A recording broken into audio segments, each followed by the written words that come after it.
We've been reflecting on the life of former Congressman Barney Frank this week, who passed away on Tuesday.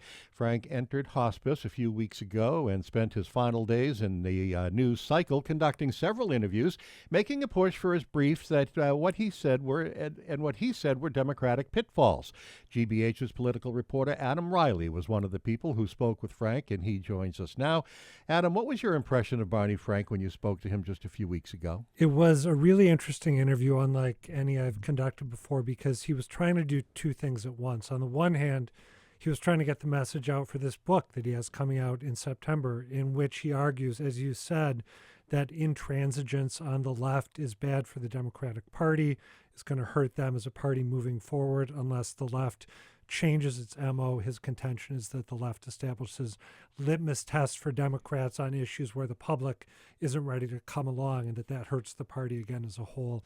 But at the same time he was doing that, this sort of book tour from his deathbed, he was reflecting on his life and legacy and things that he wished he had done differently in his life. When I asked him if he had a do-over on any one thing, for example, he didn't talk about politics. He said he wished he'd come out earlier. Right. That was his answer there. So it was this two-level interview in a way that I haven't conducted one before. Have you interviewed him in the past? I imagine you did. You know, I think that my questioning of Frank in the past has been limited to great big media scrums.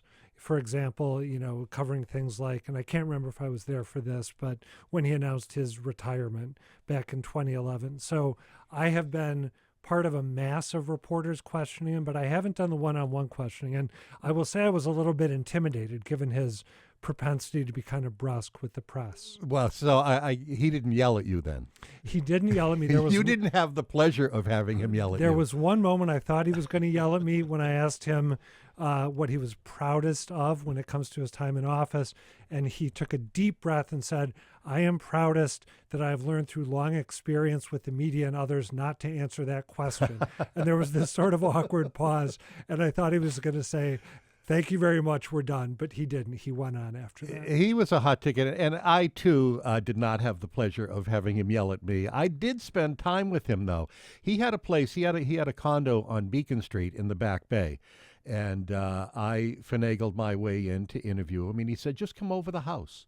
And so I took my tape recorder, and this was, when you and I were both at the Boston Phoenix, and I was at FNX, and I went in and I spent the better part of 2 or 3 hours with him, and we just hung out in his living room, and asked him everything I would ever want to ask a guy like him, and he was very gracious, he was very polite, and not once did he raise his voice at me. I've been talking, I hadn't known about that experience of yours until this morning, right before we went on air when we were talking about it. I've been talking with other members of the press, some who covered him very closely on almost a daily basis. And there was this real double element to him as a public figure. He could be extremely acerbic, combative, unfriendly, and he could be incredibly gracious in a way that people found winning. We put together a sort of a montage of that conversation that I had with him, which we're going to play now. You can hear he's very ill. He's working extremely hard to get his words out. He was hard to understand under the best of circumstances. Was he like laying in a bed? I don't know if he was physically laying in a bed, but you can hear as we listen to this that he's not 100%, but he still has some very interesting things to say. So let's take a listen. All right. Well, I think some people thought I was further left than I was because people confuse.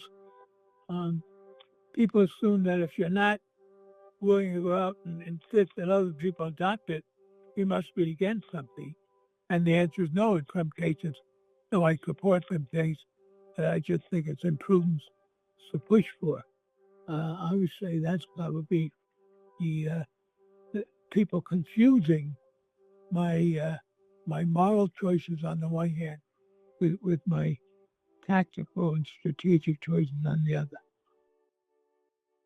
I believe that I took office at the most propitious time to get fully involved in gay rights. When I took office, there were no protections at the federal level against people because of their sexual orientation. And there were a couple of prohibitions. We couldn't join the Army, couldn't get a security clearance, and by the time we were through, those had all been reversed. And there were protections and no prohibitions. And I think I was an important part formulating the strategy and implementing it. And here the deal is I want to use gay rights as a model. In the gay rights effort, we took the most controversial aspects of the agenda and put them where? Marriage. We did unemployment and discrimination in employment, gays in the military. But we didn't do marriage until the very end. And in fact, as late as 2004, you could be against same-sex marriage, as Obama was, and still be widely supported by the gay community. Don't drive them away. Eric felt a lot of resistance to male trans to female trans playing sports. Just as we deferred marriage, didn't make marriage part of a litmus test, we should be doing the same with participation in sports. When you defer the most controversial things, after a while they become less controversial because the object of the discrimination becomes less alien to people. So that may happen, it may not.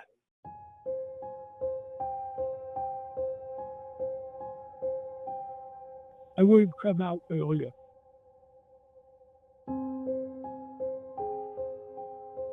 I would have done sometime in '83.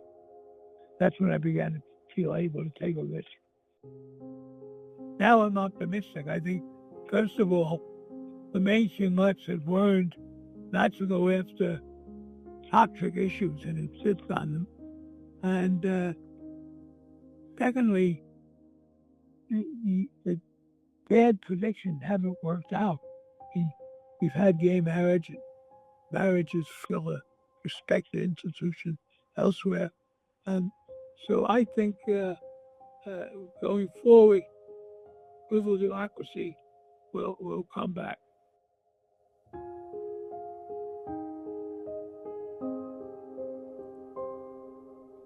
That is the voice of former Congressman Barney Frank, a legend in the U.S. House of Representatives. He died this week at 86.